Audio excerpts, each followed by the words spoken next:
Hello mga ka-hamster. Sa ngayon, ituturo ko sa inyo kung paano i-claim ang Daily Cypher.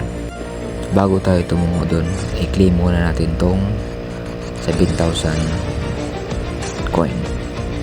Patap. Ganyan lang. Tap-tap na lang natin ng ganyan. Para maubos yung 7,000 coin na naipon. Hanggang sumiro siya. I-tap-tap lang natin. Mga ka-hamster. Ganyan lang. Simple lang, di ba? Tap-tap lang tayo para maklaim yung naipon na coin na 7,000. Tap lang, tap. Sige lang, tap lang hanggang maubos siya. Hanggang maging zero yan. Okay, naubos na mga ka-hamster.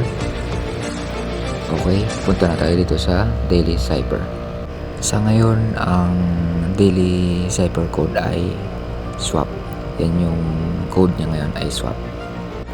Okay, gawin na natin yung code na yun na swap.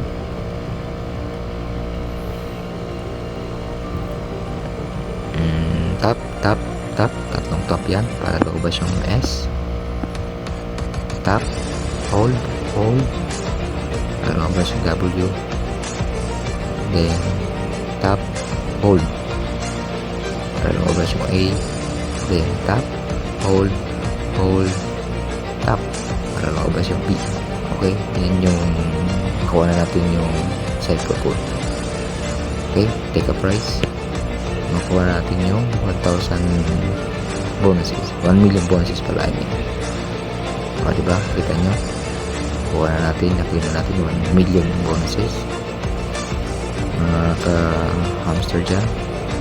Ano lang kadali? Mag-claim ng Daily Cypher. Kapag hindi sa inyo gumana, reset lang, ulit nyo lang yung procedure para makakuha nyo yung Daily Cypher code. Ganun lang mga ka-hamster.